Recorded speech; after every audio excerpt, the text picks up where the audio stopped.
जय हिंद दोस्तों, स्वागत है आप सभी का आपके अपने YouTube channel knowledge for success पर। दोस्तों, आज हम लोग इस वीडियो में ज्ञान बिंदु के द्वारा लिया जा रहा होमवर्क सीरीज 3.0 का 5वां टेस्ट करने वाले हैं। अगर आप लोगों ने इससे पहले का टेस्ट नहीं देखा है तो जाकर प्लेलिस्ट में चेक कीजिए। 1, 2, 3, 4 टेस्ट जो है वहाँ पर ऑलरेडी जो है अपलोड हो चुका है, जाकर देखिए और अपने दोस्तों के साथ भी शेयर कीजिएगा। चलिए तो हम सीधा आप प्रश्नों की ओर बढ़ते हैं। इसमें जो है दोस्तों 25 से जो है करंट अफेयर्स के प्रश्न दिए गए हैं और 50 प्रश्न जो है जीके जीएस के दिए गए हैं। तो चलिए हम प्रश्न 1 से स्टार्ट करते हैं। पहला क्वेश्चन आपका, किस केंद्रीय मंत्रालय ने भारत में बच्चे 2025 रिपोर्ट जारी किया है? भारत में बच्चे 2025 रिपोर्ट किस केंद्रीय मंत्रालय ने जारी किया है? ये आपका हो जाएगा सांख्यिकी एवं कार्यक्रम कार्यान्वयन मंत्रालय। ऑप्शन बी जो है इसका उत्तर हो जाएगा सांख्यिकी एवं कार्यक्रम कार्यान्वयन मंत्रालय। नेक्स्ट क्वेश्चन है आपका कि निसार मिशन के बारे में निम्नलिखित में से कौन सा कथन जो है आपका सही है? इस पे विचार करना है। 2 कथन दिया गया है। इसे इसरो के द्वारा 30 जुलाई 2025 को प्रक्षेपित किया गया है, ये बिल्कुल सही है। यह एक पृथ्वी अवलोकन रडार है, उपग्रह है, ये भी सही है। दोनों विकल्प इसमें सही है। ऑप्शन सी इसका उत्तर हो जाएगा। 1 और 2 दोनों सही है। अगले प्रश्न की ओर बढ़ते हैं। अगला प्रश्न आपका क्वेश्चन नंबर 3। क्वेश्चन नंबर 3 में 2 नए रामसर आर्द्रभूमि स्थल गोकुल जलाशय और उदयपुर झील जो है कहाँ पर स्थित है दोस्तों? कहाँ पर रामसर साइट में शामिल किया गया है? ये हो जाएगा आपका बिहार में गोकुल जलाशय दोस्तों। गोकुल जलाशय ये बक्सर जिला में है। कहाँ पर है? ये है बक्सर जिला में। और उदयपुर झील जो है ये आपका हो जाएगा दोस्तों पश्चिमी चंपारण में। कहाँ पर है? पश्चिमी चंपारण में। अगर हम बिहार की बात करें दोस्तों तो बिहार में अभी तक कुल 5 रामसर साइट खोजा जा चुका है। पहला आपका था कांवर झील जो कि बेगूसराय में था। नागी नकटी जो था जमुई जिला में है। और गोकुल जलाशय जो है आपका हो जाएगा बेगूसराय में। और उदयपुर झील है आपका ये हो जाएगा पश्चिम चंपारण में। अगले प्रश्न की ओर बढ़ते हैं। क्वेश्चन नंबर 4, सीएजी की राज्य वित्त 2022-23 रिपोर्ट के संदर्भ में निम्नलिखित कथनों पर विचार कीजिए। पहला आपका कथन है उत्तर प्रदेश ने राज्यों में सबसे अधिक राजस्व अधिशेष दर्ज किया है। और दूसरा कथन है आंध्र प्रदेश ने राज्यों में सबसे ज्यादा राजस्व घाटा दर्ज किया है। पूछा जा रहा है इनमें से कौन सा कथन जो है सही है? इसका उत्तर हो जाएगा दोस्तों ऑप्शन सी। इसका मतलब हो गया कि आपका दोनों कथन सही है। उत्तर प्रदेश ने राज्यों में सबसे अधिक राजस्व अधिशेष दर्ज किया है और आंध्र प्रदेश ने सबसे बड़ा राजस्व घाटा दर्ज किया है। बढ़ते अगले प्रश्न की ओर। अगला प्रश्न आपका क्वेश्चन नंबर 5। 5वां क्वेश्चन नंबर देखते हैं। सितंबर 2025 में किस राज्य में बथुकुम्मा महोत्सव जो है दोस्तों आयोजन किया गया था? 2 नए गिनीज वर्ल्ड रिकॉर्ड स्थापित किया है दोस्तों। बथुकुम्मा महोत्सव जो है 2 नए गिनीज वर्ल्ड रिकॉर्ड स्थापित किया है अपने नाम।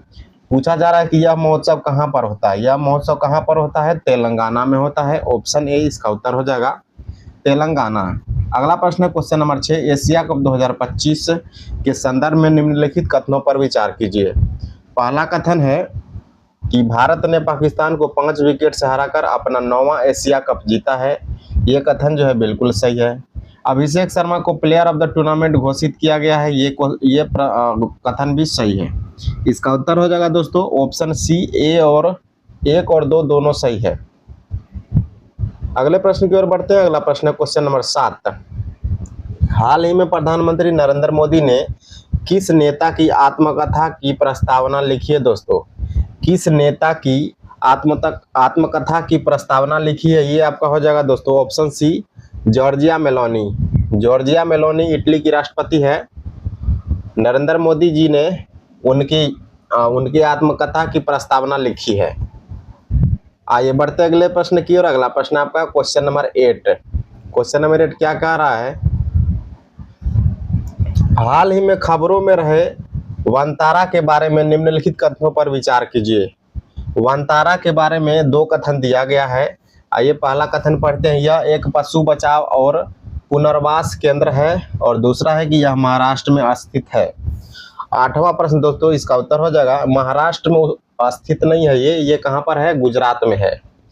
वनतारा कहां पर है, गुजरात में है। और यह एक जो है पशु बचाव पुनर्वास केंद्र है। इसका उत्तर हो जाएगा ऑप्शन ए, केवल एक जो है सही है। अगला प्रश्न देखते हैं दोस्तों। अगला प्रश्न है क्वेश्चन नंबर 9। निम्नलिखित में से किस भारतीय महिला मुक्केबाज ने विश्व मुक्केबाजी चैंपियनशिप 2025 में स्वर्ण पदक जीता है? किसने जीता है दोस्तों? ये हो जाएगा आपका जेस्मिन लेम्बोरिया और मीनाक्षी हुड्डा। जेस्मिन लेम्बोरिया और मीनाक्षी हुड्डा ने स्वर्ण पदक जीता है मुक्केबाजी में। ऑप्शन बी इसका उत्तर हो जाएगा। यह जो है दोस्तों यह कहां पर हुआ था? यह हुआ था आपका राजगीर में। राजगीर कहां पर है? बिहार में। राजगीर बिहार में दोस्तों भारतीय महिला मुक्केबाजी जो है विश्व मुक्केबाजी चैंपियनशिप 2025 हुआ था। बढ़ते अगले प्रश्न की ओर। अगला प्रश्न आपका क्वेश्चन नंबर 10 है। क्वेश्चन नंबर 10 क्या कह रहा है? मोहनलाल जिन्होंने हाल ही में दादा साहब फाल्के पुरस्कार इनको मिला है, इनके बारे में कथन दिया गया है। ये कथन देखते हैं कौन सा कथन सही है। पहला कथन है मोहनलाल को वर्ष 2024 के लिए प्रतिष्ठित दादा साहब फाल्के पुरस्कार जो है दिया गया था। यह कथन जो आपका दोस्तों बिल्कुल सही है। यह कथन बिल्कुल सही है। वह यह प्रतिष्ठित पुरस्कार पाने वाले पहले मलयाली थे दोस्तों। पहले नहीं थे, ये क्या हो जाएगा आपका दूसरे मलयाली थे। दूसरा कथन आपका गलत हो गया। इसका उत्तर हो जाएगा केवल एक। ऑप्शन जो है ए सही हो जाएगा। आइए बढ़ते हैं अब अगले प्रश्न की ओर। अगला प्रश्न है क्वेश्चन नंबर 11। भारत 2027 में 5वें तटरक्षक वैश्विक शिखर सम्मेलन की मेजबानी करेगा। 5वें तटरक्षक वैश्विक शिखर सम्मेलन की मेजबानी करेगा तो किस राज्य में इसकी मेजबानी की जाएगी? ये हो जाएगा आपका चेन्नई में। ऑप्शन बी जो है इसका उत्तर हो जाएगा चेन्नई में किया जाएगा। अगला प्रश्न देखते हैं क्वेश्चन नंबर 12। 12 सितंबर 2025 को संयुक्त राष्ट्र महासभा UNGA में भारत की स्थिति के संदर्भ में निम्नलिखित कथन पर विचार कीजिए। 2 कथन दिया गया है। पहला कथन है कि भारत ने न्यूयॉर्क घोषणा पत्र का समर्थन करने वाले प्रस्ताव के पक्ष में मतदान किया है। और दूसरा कथन है प्रस्ताव में दो राज्य समाधान के आधार पर फिलिस्तीन के मुद्दे पर शांतिपूर्ण समाधान का आह्वान किया है। पूछा जा रहा है कि इनमें से कौन सा कथन सही है? दोनों कथन सही है। ऑप्शन कथन 1 और कथन 2 जो है दोनों सही है। ऑप्शन सी इसका सही उत्तर हो जाएगा। 1 और 2 दोनों। नेक्स्ट क्वेश्चन है आपका। प्रधानमंत्री श्री नरेंद्र मोदी ने भारत रत्न डॉक्टर भूपेन हजारिका की 100वीं जयंती के समारोह को संबोधित किया है। कहां पर संबोधित किया? ये पूछा जा रहा है। असम गुवाहाटी में संबोधित किया है। ऑप्शन सी इसका उत्तर हो जाएगा।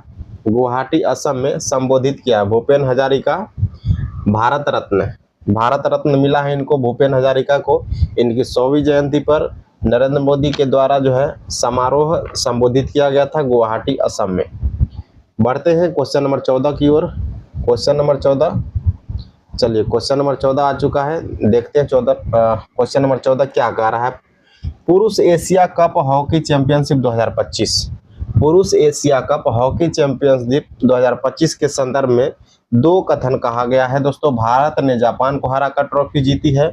और दूसरा कथन है कि यह टूर्नामेंट बिहार के राजगीर में खेला गया था। दोस्तों इसका उत्तर जो है केवल 2 सही है। केवल 2 सही है कि यह टूर्नामेंट जो है बिहार के राजगीर में खेला गया था। यहाँ पर जो दोस्तों जापान नहीं होगा। जापान यहाँ पर गलत है। जापान नहीं था दोस्तों, ये था दक्षिण कोरिया। भारत ने दक्षिण कोरिया को हराकर यह ट्रॉफी जीती थी। केवल 2 इसका उत्तर सही हो जाएगा। चलिए बढ़ते अगले प्रश्न की ओर। अगला प्रश्न आपका क्वेश्चन नंबर 15। भारत के पहले विदेशी अटल इनोवेशन सेंटर, पहला विदेशी अटल इनोवेशन सेंटर का उद्घाटन कहां पर किया गया है? इसका उत्तर हो जाएगा option A IIT Delhi. IIT Delhi जो है दोस्तों आबू धाबी परिसर में स्थापित किया गया है। पहला Atal innovation centre IIT Delhi Abu Dhabi परिसर में उद्घाटन किया गया है दोस्तों। बढ़ते अगले प्रश्न की ओर। अगला प्रश्न आपका क्वेश्चन नंबर 16, 2023 के लिए नवीनतम नमूना पंजीकरण सर्वेक्षण सांख्यिकीय रिपोर्ट के संबंध में 2 कथन दिया गया है। आइए देखते हैं कौन सा कथन सही है। क्वेश्चन नंबर 16, चलिए 2023 में भारत की कुल प्रजनन दर 2.1 के प्रतिस्थापन स्तर के नीचे 1.9 हो गई है। ये जो है बिल्कुल सही कथन है। अगला कथन है कि भारत के सभी प्रमुख राज्यों में बिहार की कुल प्रजनन दर 2.8 से अधिक है। ये कथन भी सही है। ऑप्शन सी इसका उत्तर हो जाएगा, 1 और 2 दोनों। बढ़ते अगले प्रश्न की ओर। अगला प्रश्न आपका क्वेश्चन नंबर 17। क्वेश्चन नंबर 17 क्या कह रहा है कि जनरल जेड के नेतृत्व में हिंसक विरोध प्रदर्शन के बीच सितंबर 2025 में नेपाल के प्रधानमंत्री पद से किसने इस्तीफा दे दिया है? वो हो जाएगा दोस्तों KP Sharma Oli. Option C इसका उत्तर हो जाएगा, KP शर्मा ओली ने अपने पद से इस्तीफा दे दिया है। चलिए बढ़ते अगले प्रश्न की ओर। अगला प्रश्न आपका क्वेश्चन नंबर 18, संयुक्त सैन्य अभ्यास मैत्री के संदर्भ में 2 कथन दिया गया है। संयुक्त सैन्य अभ्यास मैत्री के संबंध में 2 कथन है। यह भारत और श्रीलंका के बीच एक संयुक्त सैन्य अभ्यास है। यह भारत और श्रीलंका नहीं होगा दोस्तों, यहाँ पर थाईलैंड होगा। श्रीलंका नहीं होगा, क्या होगा यहाँ पर? थाईलैंड होगा। भारत और थाईलैंड के बीच यह संयुक्त अभ्यास है। दूसरा है, यह मेघालय के उमरोई में आयोजित किया गया था। दूसरा कथन सही है, पहला गलत हो जाएगा। इसका उत्तर हो जाएगा केवल 1 ऑप्शन जो है, केवल 2 ऑप्शन जो है बी सही हो जाएगा। चलिए अगला क्वेश्चन देखते हैं, क्वेश्चन नंबर 19। क्वेश्चन नंबर 19 क्या कह रहा है? एशिया में सबसे बड़े निर्माणाधीन लिथियम आयन बैटरी संयंत्र के पहले चरण का उद्घाटन कहां पर किया गया है? लिथियम आयन बैटरी संयंत्र के पहले चरण का उद्घाटन जो है कहां पर किया गया है? ये आपका किया गया है हरियाणा में। ऑप्शन डी इसका उत्तर हो जाएगा, हरियाणा में किया गया है। बढ़ते अगले प्रश्न की ओर। अगला प्रश्न क्वेश्चन नंबर 20, राष्ट्रीय महिला सुरक्षा वार्षिक रिपोर्ट एवं सूचकांक 2025 के संदर्भ में 2 कथन दिया गया है। आइए देखते हैं दोनों कथन क्या कह रहा है। यह रिपोर्ट राष्ट्रीय महिला आयोग द्वारा जारी किया गया है। राष्ट्रीय महिला सुरक्षा वार्षिक रिपोर्ट एवं सूचकांक, यह राष्ट्रीय महिला आयोग के द्वारा जारी किया गया है। ये जो है बिल्कुल सही कथन है। कोहिमा को दोस्तों भारत में महिलाओं के लिए सबसे सुरक्षित शहर का दर्जा दिया गया है। ये कथन भी सही है। इसका उत्तर हो जाएगा आपका ऑप्शन जो है सी सही उत्तर हो जाएगा। इसका 1 और 2 दोनों सही है। बढ़ते अगले प्रश्न की ओर। अगला प्रश्न आपका क्वेश्चन नंबर 21, सेमिकॉन इंडिया 2025 का उद्घाटन कहां पर किया गया है? सेमिकॉन इंडिया 2025 का उद्घाटन कहां पर किया गया है? ये किया गया है दोस्तों नोएडा में। नोएडा कहां पर है? तो यह आपका उत्तर प्रदेश में नोएडा है। नोएडा में सेमिकॉन इंडिया 2025 का उद्घाटन किया गया है। अगला प्रश्न आपका क्वेश्चन नंबर 22, भारत पोर्टल का विकास किसके द्वारा किया गया है? भारत पोर्टल का विकास किसके द्वारा किया गया है? ये आपका केंद्रीय अन्वेषण ब्यूरो के द्वारा किया गया है, जिसको CBI कहा जाता है, सेंट्रल ब्यूरो ऑफ इन्वेस्टिगेशन, इसके द्वारा किया गया है। चलिए बढ़ते अगले प्रश्न की ओर। अगला प्रश्न आपका क्वेश्चन नंबर 23, किस कंपनी ने सर्च जीपीटी लॉन्च करने की घोषणा की है? सर्च जीपीटी घोषणा किसने किया है दोस्तों? इसका उत्तर हो जाएगा आपका ऑप्शन सी ओपन एआई ने सर्च जीपीटी लॉन्च करने की घोषणा की है। एआई का फुल फॉर्म क्या होता है दोस्तों? एआई का फुल फॉर्म होता है आपका आर्टिफिशियल इंटेलिजेंस। चलिए ये भी आप याद रखिएगा, ये क्वेश्चन भी पूछ सकता है एग्जाम में। बढ़ते अगले प्रश्न की ओर। अगला प्रश्न आपका क्वेश्चन नंबर 24 नंबर क्वेश्चन क्या कह रहा है कि भारत के मुख्य आर्थिक सलाहकार कौन है, जिनका कार्यकाल जो है मार्च 2027 तक बढ़ा दिया गया है? भारत के मुख्य आर्थिक सलाहकार कौन है दोस्तों? ये आपके हो जाएंगे V Anantha Nageswaran. Option C जो है इसका उत्तर हो जाएगा, V Anantha Nageswaran. Question number 25 है 38वें सूरजकुंड अंतर्राष्ट्रीय शिल्प मेला 2025 के थीम दोस्तों, थीम राज्य कौन से दो भारतीय राज्य हैं, के थीम राज्य कौन से दो भारतीय राज्य हैं। क्वेश्चन नंबर 25 ये हो जाएगा दोस्तों मध्य प्रदेश और उड़ीसा। मध्य प्रदेश और उड़ीसा जो है इसका उत्तर हो जाएगा आपका। सूरजकुंड अंतर्राष्ट्रीय शिल्प मेला के थीम राज्य हैं मध्य प्रदेश और उड़ीसा। अगला प्रश्न है आपका क्वेश्चन नंबर 26। क्वेश्चन नंबर 26 क्या कह रहा है कि बजट 2025 के अनुसार अगले 5 वर्षों में सरकारी स्कूलों में कितने अटल टिंकरिंग लैब स्थापित किए जाएंगे दोस्तों। ये आपका हो जाएगा 50,000।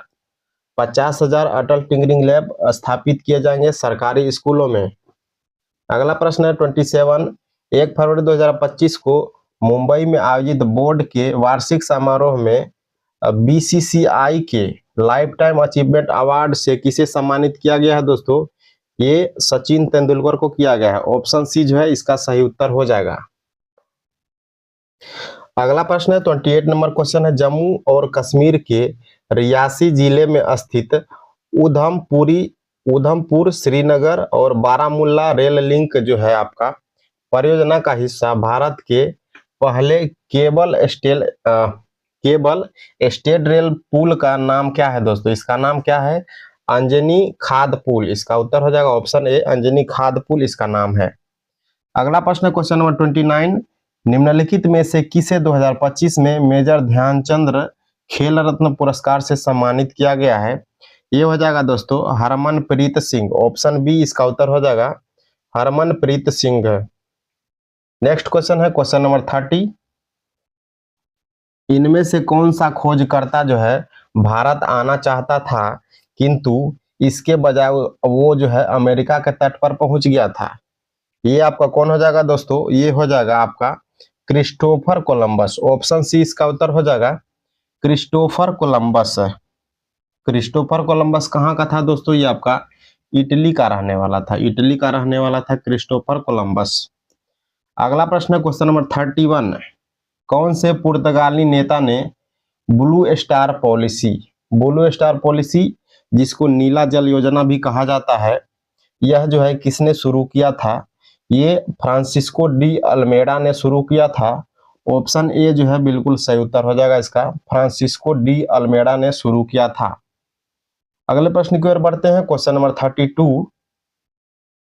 क्वेश्चन नंबर 32 क्या बोल रहा है कि हुगली को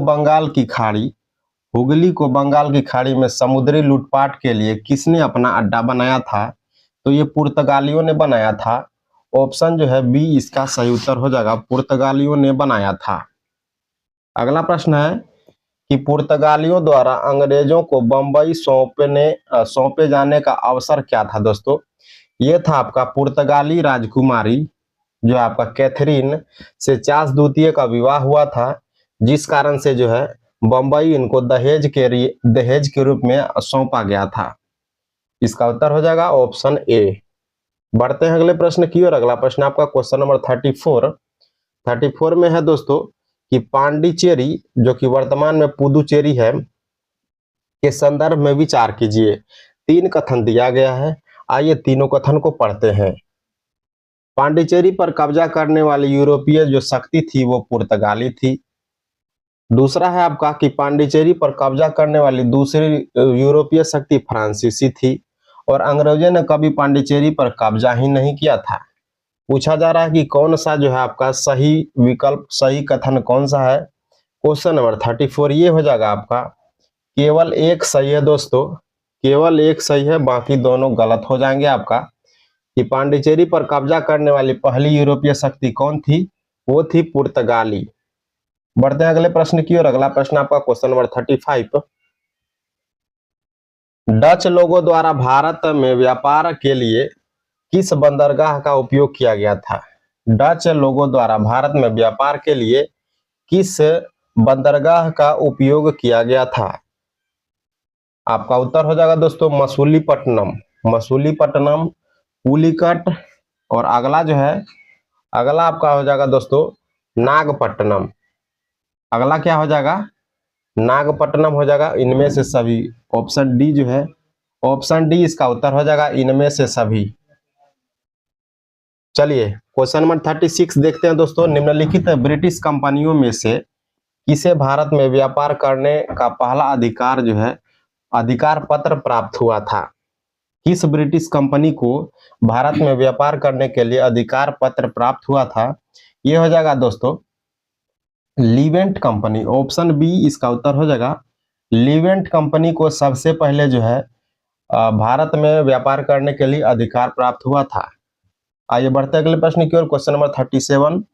भारत में पुर्तगाली सत्ता की वास्तविक नींव जो है किसने रखी थी? पुर्तगाली सत्ता की वास्तविक नींव किसने रखी थी दोस्तों? ये हो जाएगा आपका अल्बुकर्क ने रखी थी। ऑप्शन बी इसका उत्तर हो जाएगा, अल्बुकर्क ने रखी थी। अल्बुकर्क ने दोस्तों 1510 ईस्वी में गोवा पर कब्जा कर लिया था और गोवा को अपने अधिकार क्षेत्र में ले लिया था। अल्बुकर्क ने दोस्तों एक और काम किया था, इसने सती प्रथा का जो है भारी विरोध किया था। चलिए बढ़ते हैं अगले प्रश्न की ओर। अगला प्रश्न आपका क्वेश्चन नंबर 38। Question number 38। पुर्तगालियों द्वारा 1662 ईस्वी में इंग्लैंड के राजा चार्ल्स द्वितीय को पुर्तगाल के राजा की बहन से शादी करने पर दहेज के रूप में किस भारतीय शहर को दिया गया था दोस्तों? तो ये मुंबई को दिया गया था। कैथरीन से शादी करने के बाद जो है आपका दहेज में मुंबई मिला था। चलिए बढ़ते अगले प्रश्न की ओर। आपका अगला प्रश्न है क्वेश्चन नंबर 39। निम्नलिखित में से कौन पुर्तगाली लेखक थे जिन्होंने दक्षिण भारत में व्यापार और समाज के बारे में लिखा है? दक्षिण भारत में व्यापार और समाज के बारे में किसने लिखा है? ये हो जाएगा आपका दोस्तों दुआर्ते बारबोसा। दुआर्ते बारबोसा जो है पुर्तगाली लेखक थे जिन्होंने दक्षिण भारत में व्यापार और समाज के बारे में लिखा है। बढ़ते अगले प्रश्न की ओर। अगला प्रश्न आपका question number 40। Vasco D gamma के संबंध में कौन सा कथन सही है? 3 कथन दिया गया है, पूछा जा रहा है कौन सा कथन सही है। आइए हम कथन देखते हैं। पहला कथन है वास्को डी गामा 1498 ईस्वी में भारत यात्रा के समय कालीकट के शासक जैमोरिन से मिला था दोस्तों 1498 ईस्वी में। दूसरा कथन है कि प्रथम यात्रा में वास्को डी गामा जो है लगभग 1 वर्ष तक भारत में रहा था। और अगला कथन है कि वास्को डी गामा ने पुनः 1501 ईस्वी में भारत की यात्रा की थी। तो ये 1501 नहीं होगा दोस्तों, ये हो जाएगा आपका 1502 हो जाएगा दोस्तों, 1502। और जो है ये प्रथम बार जब आया था तो ये 3 माह तक भारत में था और 1502 ईस्वी में यह दोबारा आया था। इसका उत्तर हो जाएगा केवल एक सही है, तो ऑप्शन डी इसका उत्तर हो जाएगा। चलिए बढ़ते अगले प्रश्न की ओर। अगला प्रश्न आपका क्वेश्चन नंबर 41। क्वेश्चन नंबर 41 देखते हैं। यहां पर सुमेलित करना है। सूची 1 में है समुद्री यात्रा और सूची 2 में है देश। चलिए वास्को डी गामा का संबंध जो है दोस्तों किस देश से है? वास्को डी गामा दोस्तों पुर्तगाल का था। ऑप्शन जो है इसका 2 हो जाएगा, 1 का 2। अगला है दोस्तों आपका कि क्रिस्टोफर कोलंबस कहाँ का था? तो ये आपका स्पेन का रहने वाला था। कैप्टन कुक कहाँ का था? ये था दोस्तों ग्रेट ब्रिटेन का। तस्मान जो है हॉलैंड का था। 2-1-4-3 ऑप्शन बी में है, तो ऑप्शन बी आपका सही उत्तर हो जाएगा। बढ़ते अगले प्रश्न की ओर। अगला प्रश्न आपका क्वेश्चन नंबर 42। अंग्रेजों ने स्वाली का युद्ध जो है 1612 ईस्वी में किसके विरुद्ध लड़ा था? स्वाली का युद्ध दोस्तों किसके विरुद्ध लड़ा था? पुर्तगालियों के विरुद्ध लड़ा था। और इसमें दोस्तों थॉमस बेस्ट ने पुर्तगालियों को बुरी तरह से हराया था। थॉमस बेस्ट ने पुर्तगालियों को स्वाली के युद्ध में 1612 ईस्वी में बुरी तरह से हरा दिया था। आइए बढ़ते अगले प्रश्न की ओर। अगला प्रश्न आपका क्वेश्चन नंबर 43 है। ब्रिटिश ईस्ट इंडिया कंपनी ने डैश में फ्रांसीसियों से पांडिचेरी जो दोस्तों छीनकर उस पर कब्जा कर लिया था। ब्रिटिश ईस्ट इंडिया कंपनी ने फ्रांसीसियों से पांडिचेरी कब छीना था दोस्तों? ये पूछा जा रहा है यहाँ पर। 1761 ईस्वी में दोस्तों। इसका उत्तर हो जाएगा ऑप्शन सी, 1761 ईस्वी में छीन लिया था पुर्तगालियों से। आइए बढ़ते अगले प्रश्न की ओर। क्वेश्चन नंबर 44 देखते हैं। निम्नलिखित में से किन स्थानों पर डचों ने अपने व्यापारिक अड्डे स्थापित किए थे? डचों के बारे में बोला जा रहा है दोस्तों कि डचों ने व्यापारिक अड्डे किन किन स्थानों पर जो है स्थापित किए थे। तो ये हो जाएगा दोस्तों आपका पटना में कब किया था दोस्तों? सबसे पहले हम पटना की बात कर लेते हैं। पटना में जो है 1632 ईस्वी में डचों ने अपना कारखाना स्थापित किया था। ये हो जाएगा दोस्तों नागपट्टनम में, चिंसूरा में, मछलीपट्टनम में, सूरत में, भरूच में, आगरा में, कोचीन में, अहमदाबाद, पटना। उपरोक्त सभी इसका उत्तर हो जाएगा। इन सभी जगहों पर डचों ने अपना व्यापारिक अड्डा स्थापित किया था। बढ़ते अगले प्रश्न की ओर। क्वेश्चन नंबर 45 देखते हैं क्या बोल रहा है आपको। क्वेश्चन नंबर 45 पे कि भारतीय इतिहास के संदर्भ में निम्नलिखित कथनों पर विचार कीजिए। चलिए पहला कथन क्या है?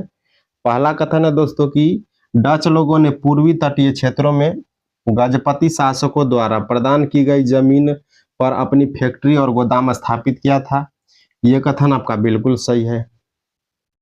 ये कथन आपका बिल्कुल सही है। अगला कथन क्या बोल रहा है देखते हैं। अगला कथन है आपका कि फ्रांसिस्को डी अल्मोडा जो है दोस्तों, फ्रांसिस्को डी अल्मोडा ने बीजापुर सल्तनत से गोवा छीन लिया था। बिल्कुल छीन लिया था दोस्तों। कब छीना था? 1510 ईस्वी में छीना था। ये विकल्प भी सही है। अगला कथन क्या है आपका? अंग्रेजी ईस्ट इंडिया कंपनी ने मद्रास में विजयनगर साम्राज्य के एक प्रतिनिधि से पट्टे पर ली गई जमीन के एक प्लॉट पर फैक्ट्री स्थापित की थी। ये भी बिल्कुल सही उत्तर हो जाएगा आपका। ऑप्शन डी 1, 2, 3 सभी सही हैं इसके।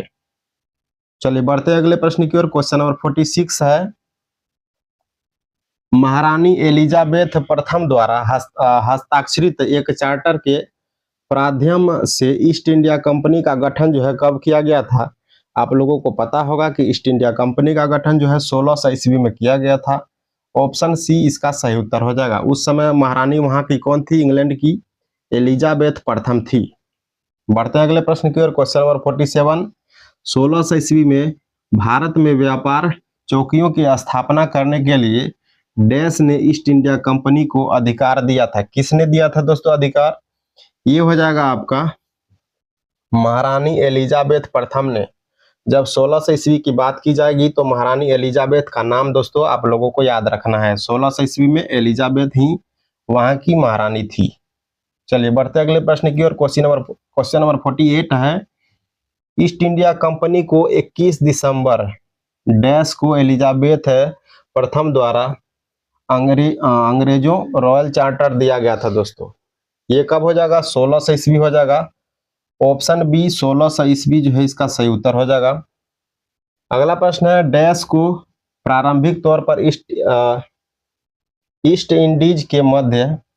इंडीज के साथ व्यापार करने के लिए गठित किया गया था, लेकिन अंत में यह मुख्य रूप से भारतीय उपमहाद्वीप और चीन के साथ व्यापार तक ही सीमित हो गया था। कौन सी कंपनी थी दोस्तों? ये थी आपका ब्रिटिश इंडिया कंपनी जो है। इसका उत्तर हो जाएगा option C East India company. British East India company थी। बढ़ते अगले प्रश्न की ओर। अगला प्रश्न आपका क्वेश्चन नंबर 50। भारत के दक्षिणी पूर्वी तट पर स्थित इनमें से किस स्थान पर अंग्रेजों ने 1611 ईस्वी में अपना पहला कारखाना खोला था दोस्तों? यहाँ पर प्रिंटिंग मिस्टेक है, कारखाना हो जाएगा। 1611 ईस्वी में अंग्रेजों ने अपना पहला कारखाना कहाँ पर खोला था? ये हो जाएगा दोस्तों आपका मद्रास में। क्वेश्चन मसूलीपट्टनम में हो जाएगा। ऑप्शन बी मसूलीपट्टनम में हो जाएगा। अगले प्रश्न की ओर बढ़ते हैं। अंग्रेजों द्वारा सर्वप्रथम जो है दोस्तों कहवा बागान कहाँ पर लगाया गया था? कहवा बागान कहाँ पर लगाया था दोस्तों? ये हो जाएगा आपका वायनाड जनपद में। ऑप्शन डी इसका उत्तर हो जाएगा। अंग्रेजों द्वारा सर्वप्रथम कहवा बागान वायनाड जनपद में लगाया गया था। बढ़ते अगले प्रश्न की ओर। अगला प्रश्न आपका कि अंग्रेजों ने स्वाली का युद्ध जो है 1612 ईस्वी में किसके खिलाफ लड़ा था? तो ये हो जाएगा पुर्तगालियों के खिलाफ। Question number 52।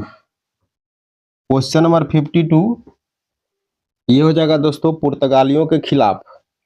आइए बढ़ते अगले प्रश्न की ओर। क्वेश्चन नंबर 53 क्या कह रहा है कि ब्रिटिश ईस्ट इंडिया कंपनी ने डैश में फ्रांसीसियों से पांडिचेरी को छीना था दोस्तों। कब छीना था? 1761 ईस्वी में छीना था। ये क्वेश्चन जो है रिपीट हो रहा है।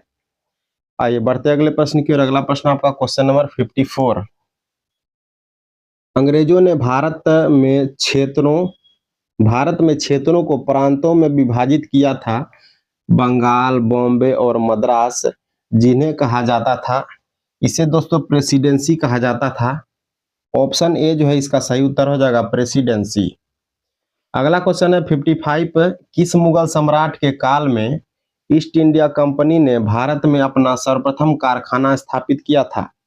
ईस्ट इंडिया कंपनी की बात कर रहा है दोस्तों। सर्वप्रथम कारखाना कब स्थापित किया था? उस समय जो है आपका मुगल सम्राट कौन था? ये दोस्तों था जहांगीर। ऑप्शन ए बिल्कुल सही उत्तर हो जाएगा इसका, जहांगीर। अगले प्रश्न में पढ़ते हैं दोस्तों, क्वेश्चन नंबर 56। क्वेश्चन नंबर 56 क्या कर रहा है? निम्नलिखित ब्रिटिश कंपनियों में से किसे भारत में व्यापार करने का पहला अधिकार प्राप्त हुआ था दोस्तों? लिवेंट कंपनी था दोस्तों। ऑप्शन बी जो है इसका उत्तर हो जाएगा, लिवेंट कंपनी। अगला प्रश्न है क्वेश्चन नंबर 57। निम्नलिखित किलों में से ब्रिटिश ने किसका सबसे पहले निर्माण किया था? किस किला का निर्माण ब्रिटिशों ने सबसे पहले किया था? आइए देखते हैं ब्रिटिश कंपनी ने सबसे पहले किस किले का निर्माण किया था। ये दोस्तों हो जाएगा आपका मद्रास किला। ऑप्शन ए हो जाएगा दोस्तों, option A. Fort Saint George का किला जो है दोस्तों, इसको मद्रास का किला भी कहा जाता है। तो ये हो जाएगा आपका उत्तर, ऑप्शन ए। अगला जो क्वेश्चन है 58 है दोस्तों। किस गवर्नर जनरल ने के कार्यकाल में ईस्ट इंडिया कंपनी को शाहजहां द्वारा दोस्तों, शहंशाह जो है शाह आलम द्वारा बंगाल, बिहार और उड़ीसा की दीवानी मिल गई थी?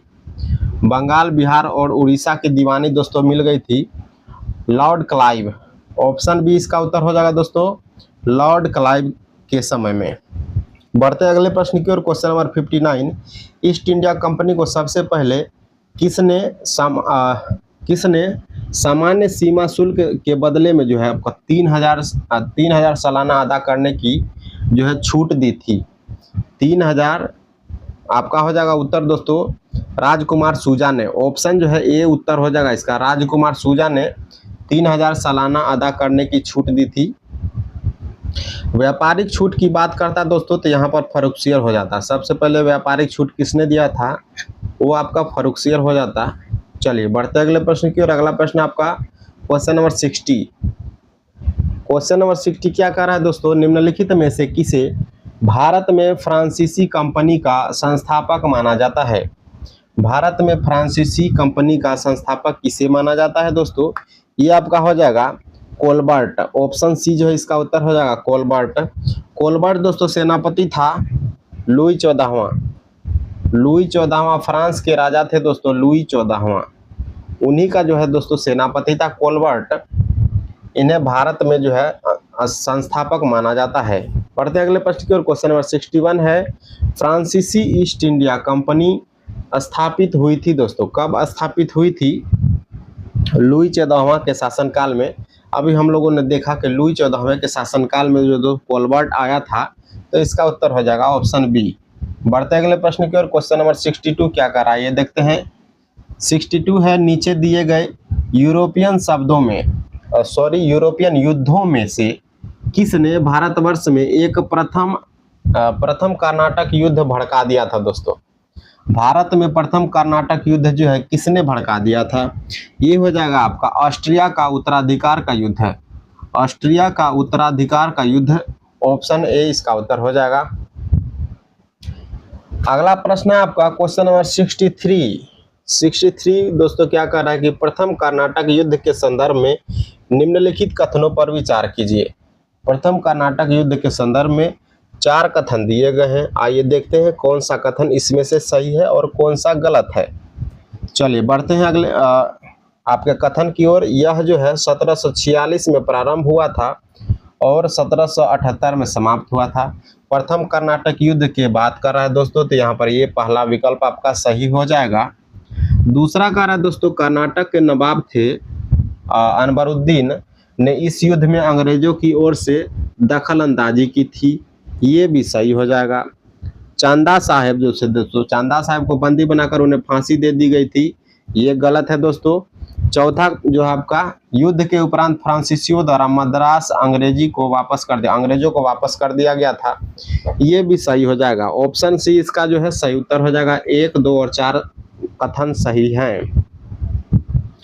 अगले प्रश्न की ओर बढ़ते हैं। क्वेश्चन नंबर 64, निम्नलिखित में से किस युद्ध में अंग्रेजों ने फ्रांसीसियों को पूरी तरह से परास्त कर दिया था?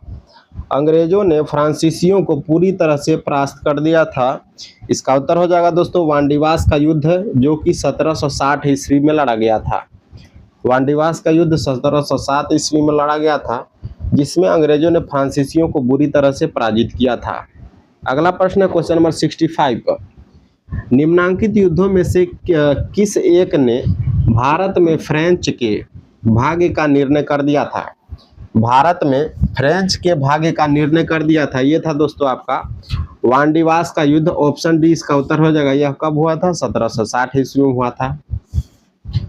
अगले प्रश्न की ओर बढ़ते हैं। क्वेश्चन नंबर 66, निम्नलिखित में से कौन सा प्रथम यूरोपियन व्यक्ति था दोस्तों जिसने भू क्षेत्र अर्जित करने के उद्देश्य से भारतीय राजाओं के झगड़ों में जो है भाग लेने की नीति आरंभ की थी? भारतीय राजाओं के झगड़े में भाग लेने की ये आपका किसने नीति लागू किया था दोस्तों? ये आपका हो जाएगा ऑप्शन ए डुप्ले। डुप्ले ने भारतीय राजाओं के आपसी लड़ाई में भाग लेने की नीति प्रारंभ की थी और धीरे धीरे उनके भू क्षेत्र को अर्जित करता गया था। बढ़ते अगले प्रश्न की ओर। अगला प्रश्न है क्वेश्चन नंबर 67, निम्नलिखित में से कौन सा प्रथम यूरोपियन व्यक्ति था जिसने भू क्षेत्र अर्जित करने के उद्देश्य से, चलिए ये प्रश्न जो रिपीट हो गया, डुप्ले इसका उत्तर हो जाएगा डुप्ले। अगले प्रश्न की ओर बढ़ते हैं। क्वेश्चन नंबर 68, भारत में यूरोपीय शक्तियों के प्रवेश के संदर्भ में कौन सा कथन जो है सही नहीं है? यहाँ पर बोला जा रहा है कौन सा कथन जो है गलत है। आइए देखते हैं कौन सा कथन गलत है। अंग्रेजों ने अपना पहला कारखाना दक्षिण भारत में जो मछलीपट्टनम में लगाया था, ये जो है ये सही हो जाएगा। पुर्तगालियों ने 1999 ईस्वी में गोवा पर कब्जा कर लिया था, ये गलत हो गया दोस्तों। पीछे हमने बताया था कि 1510 ईस्वी में अल्मेड़ा ने दोस्तों यहाँ पर जो है कब्जा किया था गोवा पर, ये जो गलत हो गया आपका। पूर्वी भारत में अंग्रेजी कंपनी 1633 ईस्वी में उड़ीसा में पहला कारखाना लगाया था, ये सही है आपका। डी भी सही है। डुप्ले के नेतृत्व में फ्रांसीसियों ने 1746 ईस्वी में मद्रास पर कब्जा कर लिया था। आइए बढ़ते हैं क्वेश्चन नंबर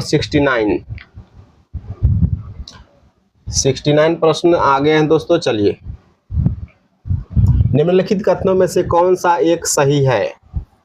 4 कथन दिया गया है और इसमें से पूछा जा रहा है कौन सा सही है। डचों ने पुर्तगालियों को पराजित किया और आधुनिक कोची को उन्होंने फोर्ट विलियम का निर्माण किया दोस्तों। डचों ने पुर्तगालियों को पराजित किया और फोर्ट विलियम का निर्माण किया, ये कथन जो है बिल्कुल सही हो जाएगा आपका। पहला कथन ही सही हो गया। आइए बढ़ते हैं अगले प्रश्न की ओर। अगला प्रश्न आपका क्वेश्चन नंबर 70। इसमें दोस्तों सुमेलित करने के लिए दिया गया है सूची 1 और सूची 2। इसमें दोस्तों कंपनी का नाम दिया गया है और उसके द्वारा बनाए गए कारखाने या फिर जो कब्जा किया गया जमीन के बारे में दिया गया है। चलिए, पांडिचेरी का संबंध हो जाएगा आपका दोस्तों फ्रेंच से। फ्रांसीसियों ने पांडिचेरी पर सर्वप्रथम कब्जा किया था।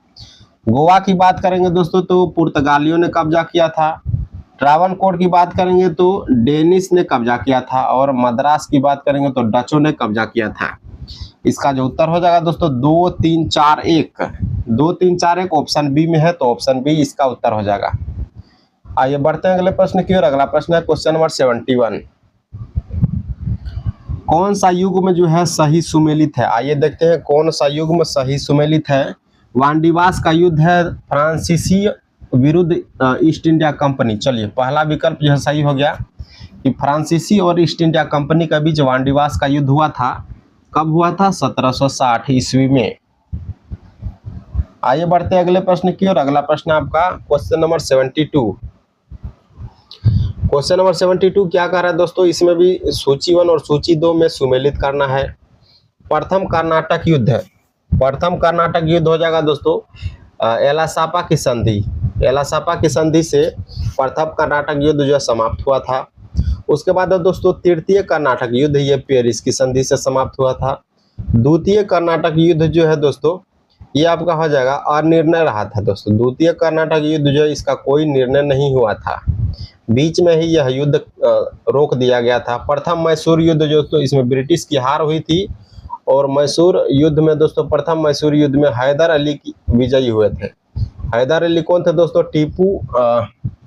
टीपू सुल्तान के पिताजी थे हैदर अली। प्रथम मैसूर युद्ध में इनकी विजय हुई थी। 4-1-3-2 ऑप्शन सी में है, तो ऑप्शन सी इसका सही उत्तर हो जाएगा। अगले प्रश्न की ओर बढ़ते हैं। क्वेश्चन नंबर 73, ब्रिटेन और फ्रांस के बीच 1763 ईस्वी में हस्तांतरित डैश की संधि द्वारा वानडिवास के युद्ध के बाद जो है भारत में फ्रांसीसी स्वामित्व को बहाल कर दिया गया था। ये हो जाएगा दोस्तों क्वेश्चन नंबर 73, ये हो जाएगा आपका पांडिचेरी दोस्तों, पांडिचेरी हस्तांतरित कर दिया गया था। पांडिचेरी की संधि के द्वारा वानडिवास का युद्ध समाप्त हुआ था। अगला प्रश्न है क्वेश्चन नंबर 74 की बंगाल के तत्कालीन नवाब डैश से हुगली नदी के दाहिने किनारे पर एक व्यापारिक पोस्ट स्थापित करने की अनुमति प्राप्त करने के लिए दोस्तों चंदन नगर 1673 ईस्वी में एक फ्रांसीसी उपनिवेश के रूप में स्थापित किया गया था। तो पूछा जा रहा है कि बंगाल का नवाब कौन था। बंगाल का नवाब उस समय था दोस्तों इब्राहिम खान। 1673 ईस्वी में बंगाल का नवाब कौन था, इब्राहिम खान था। ऑप्शन सी इसका सही उत्तर हो जाएगा। चलिए बढ़ते हैं अगले प्रश्न की ओर। अगला प्रश्न आपका क्वेश्चन नंबर 75 पर, निम्नलिखित कथनों पर विचार कीजिए। 4 कथन दिया गया है और इसमें से कौन सा सही है उसका चयन करना है। संत फ्रांसिस जेवियर जेसुइट संघ के संस्थापक सदस्यों में से एक थे। चलिए ये कथन जो आपका बिल्कुल सही हो जाएगा। दूसरा कथन क्या है कि संत फ्रांसिस जेवियर की मृत्यु गोवा में हुई थी। नहीं दोस्तों, गोवा में नहीं हुई थी, ये जो है गलत हो गया आपका। गोवा में प्रति वर्ष संत फ्रांसिस जेवियर के भोज का अनुष्ठान किया जाता है, ये भी सही है। तो 1 और 3 जो है आपका सही है। ऑप्शन सी इसका सही उत्तर हो जाएगा। दोस्तों इसी के साथ जो आपका टेस्ट 5 खत्म होता है। आप लोगों से अनुरोध है कि अगर आप लोगों ने अभी तक पहला टेस्ट, दूसरा, तीसरा और चौथा आपने नहीं देखा है तो जाकर देखिए, प्लेलिस्ट बना हुआ है और इस वीडियो के डिस्क्रिप्शन में भी उसका लिंक दे दिया जाएगा। तो चलिए मिलते हैं अगले टेस्ट 6 में, तब तक के लिए जय हिंद, धन्यवाद।